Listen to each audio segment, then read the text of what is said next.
आणि पोलीस त्यांचा तपास करतायत.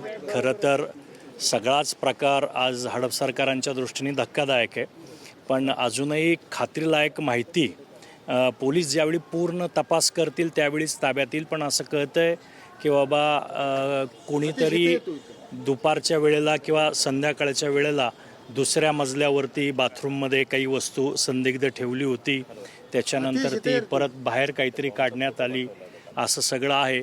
आणि वेगवेगळ्या विषय आहेत. आता याच्यामध्ये पोलीस आणि तज्ज्ञ, बॉम्बचे तज्ज्ञ जे आहेत ते खऱ्या अर्थानं सांगू शकतील.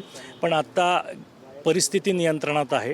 ती जी संदिग्ध वस्तू होती बॉम्ब सदृश, ती पोलिसांनी ताब्यात घेतलेली आहे. संपूर्ण परिसराचीही संपूर्ण छाननी झालेली आहे. परत एकदा बिल्डिंगमध्ये पोलीस आणि वरिष्ठ अधिकारी आलेले आहेत. आम्ही सगळ्या प्रकरणावरती बारकाईने लक्ष ठेवून आहोत. त्यामुळं घाबरण्याचं काही कारण नाही आहे किंवा कोणी अफवांवर पण विश्वास ठेवू नये असं आपल्या चॅनलच्या वतीनं मी सर्व नागरिकांना आवाहन करतो.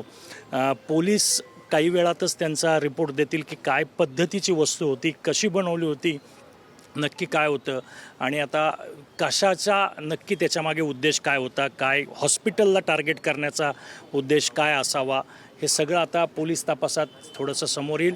CCTV आणि सगळ्याची तपासणी चालू आहे. मी माहिती घेत होतो त्याच्यातून एक ओलाची गाडीसुद्धा दुपारी इथं आली होती असं दिसतं आहे, परंतु त्याचा नंबर काही अजून दिसलेला नाही आहे. ते रिफ्लेक्शन झाल्यामुळं सूर्यप्रकाशाचं त्याच्यावर दिसलेलं नाही, अशी एक प्राथमिक माहिती समोर येते.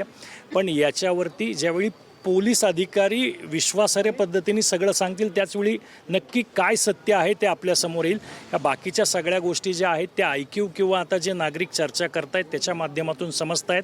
पोलिसांचं काम चालू आहे, तपास योग्य पद्धतीने होतोय, त्याच्यामुळे लवकरच यातलं सत्य आपल्याला समोर येईल. नेमका काय प्रकार आहे हा जो व्यक्ती आहे नाही याचं मी आता डॉक्टर माहिती जी आहे ती देत नाहीत अशी एक माहिती समोर येते. नाही मी याच्या संदर्भामध्ये एकाने बॉम्ब ठेवला अशी एक माहिती समोर येते.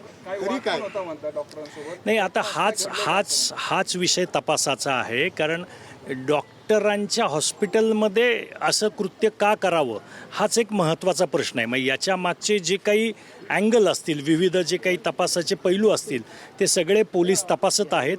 व्यक्ती कोण होती त्याचंही अजून काही आयडेंटिफिकेशन झालेलं नाही. माझ्या अंदाजे इथे सगळी व्यापारी पेठ असल्यामुळं प्रत्येक मिनिटाला प्रत्येकाच्याच दुकानात CCTV असल्यामुळं मिनिटाची खबर मिळू शकते. त्यामुळं कोण आलं होतं, कोण गेलं नेमकं त्या टायमिंगमध्ये, हे सगळं त्याच्यामध्ये आहे. आता वेगवेगळ्या पद्धतीने काही मीडियामध्ये पण बातम्या चालू आहेत की 7 तासाचा टायमर लावला होता, असं केलं होतं, या पद्धतीने केलं होतं. पण हे सगळं एकदा समोर ज्यावेळी येईल आणि त्या जो कोणी आला होता, जे आता असं वाटतंय की त्यांनी का नक्की ठेवलं हे सुद्धा थोडंसं पाहणं गरजेचं ठरेल.